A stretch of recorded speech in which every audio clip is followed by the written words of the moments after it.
The 10.1 season is just about to end, and this season has required more dungeon knowledge to perform better at Mythic Plus than some of the more average seasons.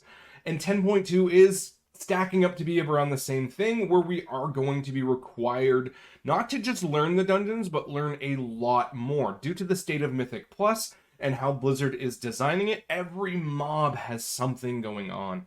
Every pull has multiple things going on. And today I want to break down the mechanics to their lesser, kind of more fundamental of what they are. So, and we're going to talk about what is dungeon knowledge and all that fun stuff. Quick disclaimer, everyone's going to have a comment. Well, the highest end teams do this. Yeah, well, guess what? The highest end teams have a very specific composition, and most pug groups don't have that composition.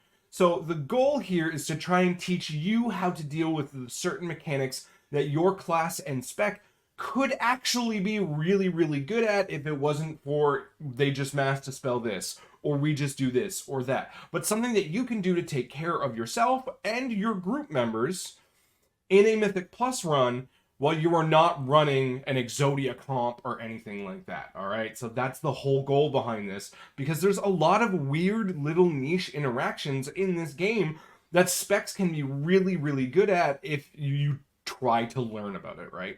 So this is what this is about. Let's learn to learn. So first of all, dungeon knowledge. What is it? Well, obviously, it's in the title, right? It's the knowledge of the dungeon. And there's one way to go about it that you can, and that's memorize every single little mechanic that everyone does and just have everything memorized. But let's face it, not everyone is a degenerate like me and doesn't play this game enough to memorize stuff.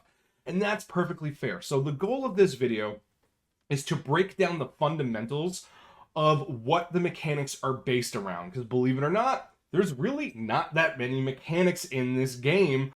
The first set of mechanics that we're going to talk about are the pretty obvious ones. We're going to talk about feet mechanics, and that's short for watch your feet. These are cones, frontals, swirlies, all of the ground placement effects on the ground that you do not want to be in, okay?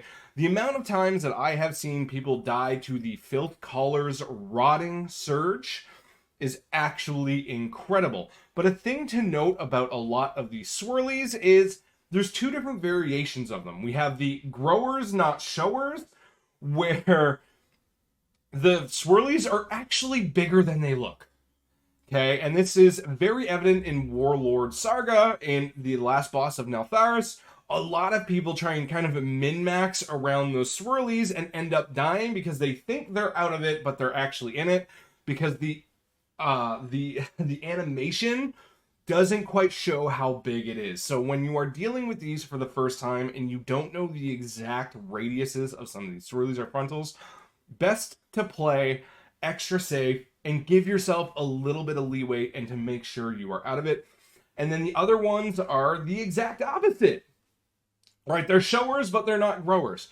Sometimes you swear you're in a mechanic and you're in the swirly and it didn't hit you, and then suddenly you learn that the animation for that one is a little bit bigger than what the intended zone is, and you are actually safe kind of min-maxing and going in. So these are things that you're going to have to watch out for, because unfortunately this does happen in this game where it is a little bit difficult to tell which is which, and you're just going to learn along the process. But if you do not kind of want to min-max your little placements along the way, it's best just to give yourself a little bit of extra space for these sorts of mechanics.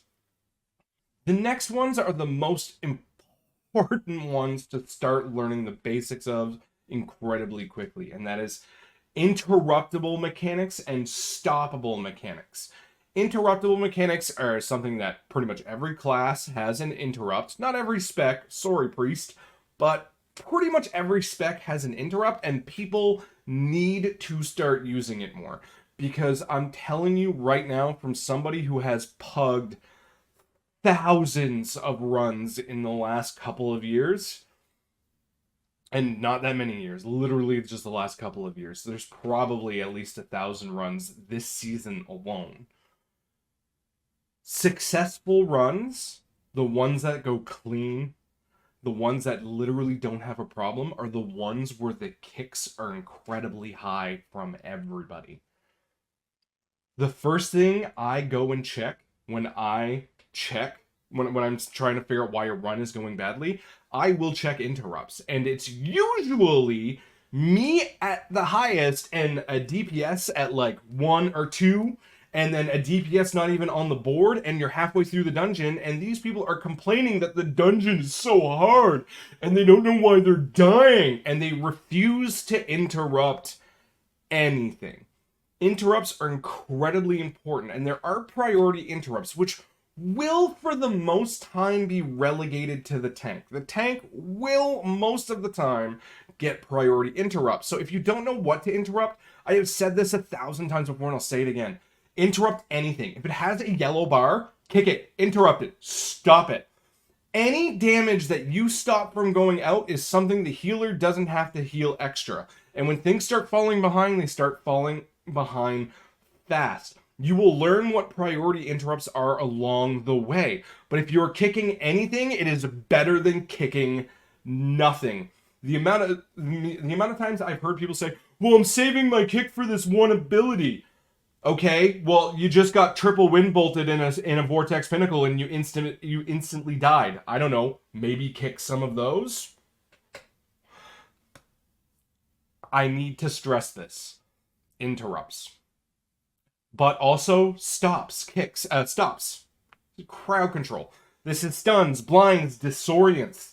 Anything, incaps, anything that you have that will stop things from going off, all the better to be used very frequently. Just be aware of stun diminishing returns. It does happen where eventually things will just be immune. A lot of the times what I see when new players are kind of getting into this and getting in the habit of stunning is all 3 DPS will use all of their group stuns at the exact same time, and then you're hitting diminishing return caps for later in the pull, and you're having a very hard time. Learning how to kind of sparse these out in pug groups is something that you're going to get the feel of along the way. But if you have any sort of stop, Hammer of Justice, Shockwave, I'm just kind of going over random stuff. Incap Roar, these are things that tanks have. But anything, Chaos Nova, use it. Trust me, if things are going off, use it as much as possible and try and just stop things from going off. Stops are going to often be red casts that interrupts don't take care of.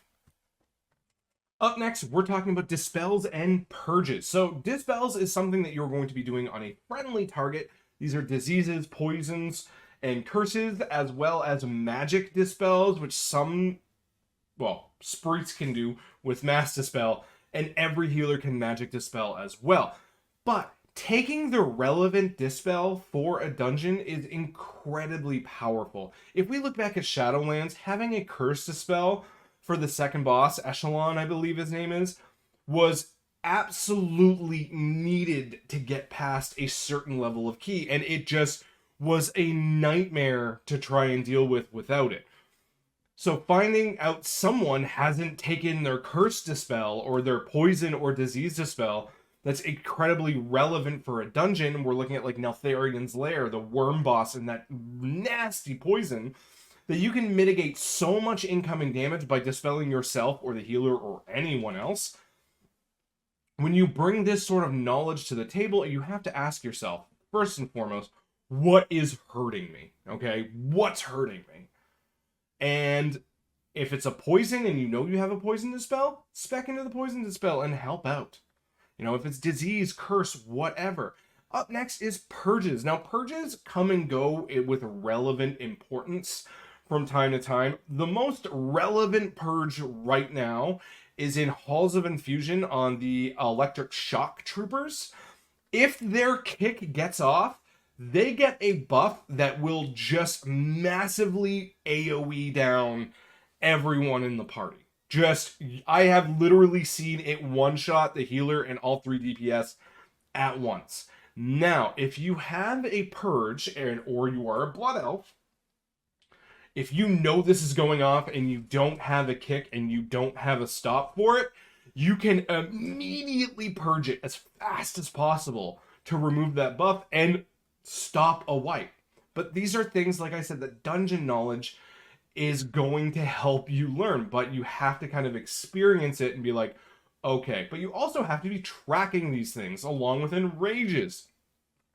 Very few specs can do enrages, which is pretty much Hunter and Druid and Evokers with overall Mass Soothe. But it's very important that sometimes there are enrage effects in the game that will truck your tank, that will truck your DPS. If you look at the last few mobs in Neltharion's Lair, they do a frenzy cast that's not stoppable because they're not unCCable, and they get enraged and they do more damage, and they don't just target the tank. They will truck you as a DPS. And soothing that is incredibly important, especially on fortified weeks. But this requires you to track those sorts of buffs and debuffs on enemy health bars, on your friendly health bars, or your player frames, or things like that. And that is admittedly something that the base UI doesn't do that well. As well as bleed removals. I'm noticing there's a lot more bleed removals, bleeds being added into dungeons, and very few ways to remove bleeds. Before, it was Blessing of Protection, was it. Now we have Evokers with Cauterizing Flame, which is a 1 minute or less bleed. Well, it's actually an anything removal. It's a Poison, Curse, Disease, or bleeds. And bleeds, yay! On a 1 minute cooldown. And the amount of Evokers I've seen talent into this because they copy-paste a build on Wowhead, or Icy Veins, or wherever they're getting it, and never press the button and then ask why they're dying with a nasty bleed on them. If I just had $1 for every time that happened, I could probably maybe bought in this house. Just maybe. Very important that you track these things, these dispels, purges, anything that you can to help, and understand what your spec can do to help out with that. Lastly, we're going to talk about movement impairing effects. So this is things that root and snare you. If you have played at all this season, you have probably played through Entangling and have taken some sort of talent to help you get out of Entangling instantaneously or learn how to do that. Druids can just shapeshift, Shamans have Thunderpaw, Warriors is Avatar, DKs is Death's Advance and Run Away, Mages have Barrier. A lot of classes have something to just get them out of roots and snares instantaneously. And there's a lot of mechanics in this game, especially in Season 2, that Blessing of Freedom or these removals have been incredibly key to you not taking anywhere near as much damage or stressing out your healers. And for this one, we're going to talk about Halls of Infusion. The dragons on the way after the frog boss do a deep chill cast. This is a movement impairing effect that puts an incredibly nasty dot. Nasty dot to the point that it's mass dispellable, and still they skip it in higher keys. But anything that you use to remove those movement impairing effects, like Entangling, also removes that dot. So you can just, while you may take the initial hit of Deep Chill, you can just save yourself so much damage. You don't need a defensive, as long as you know you can live the original hit with very little problems, but you can just remove the dot. If you don't have a priest in your party to mass dispel it, you can just remove the dot. And there are a lot of instances in this. If you look at the first boss in Vortex Pinnacle, if you accidentally get hit by one of the circles, you can use that movement impairing effect ability to remove removal. You know, you can freedom that dot off and remove that slow, because a lot of times what happens is when you get hit by it, you get slowed, and then you're trying to dodge it with the other one's coming at you while being slow. You get hit again and you die. I've seen this happen a lot, and as a paladin, I try to instantly freedom anyone that does get hit by it. It has saved a lot of runs along the way. Tiger's Lust does this as well. So many other things that you can apply to others and just help out, right? But there's a lot of dungeons that have these sorts of mechanics in them. And sometimes you just gotta try. As well, Alderman. A lot of people will say, you need to decurse me. You need to decurse me. I've got the Curse of Stone. yeah, dude, just Tiger's Lust yourself. Remove the slow, dude. Shapeshift. You're a druid.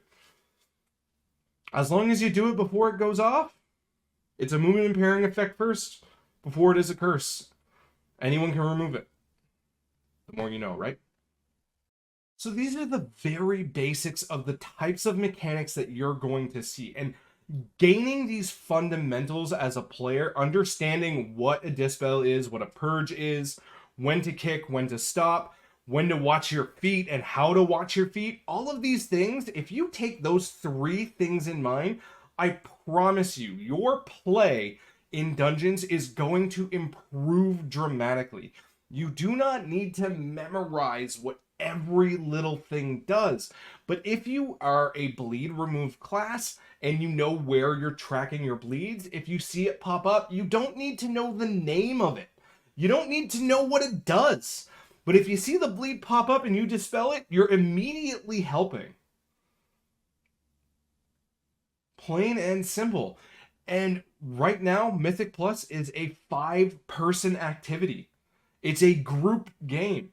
And we need to be able to join in as a pug and understand that the other 4 people are going to do everything in their kit to be able to help out and make the run go successful. I have had 22, 23 keys just go infinitely smoother because everyone knew what a dispel, what a purge, what a kick, what a stop, how to watch their feet. Just literally the base and the fundamentals go infinitely smoother than a 16 when you have 2 DPS that refuse to kick anything. Because utility is incredibly important. But to properly utilize utility means you have to understand what these mechanics are when you see them. And that just requires a little bit of tracking, a little bit of knowledge, and just having the base idea of, I have a disease dispel. Okay, is there anything for me to dispel in here?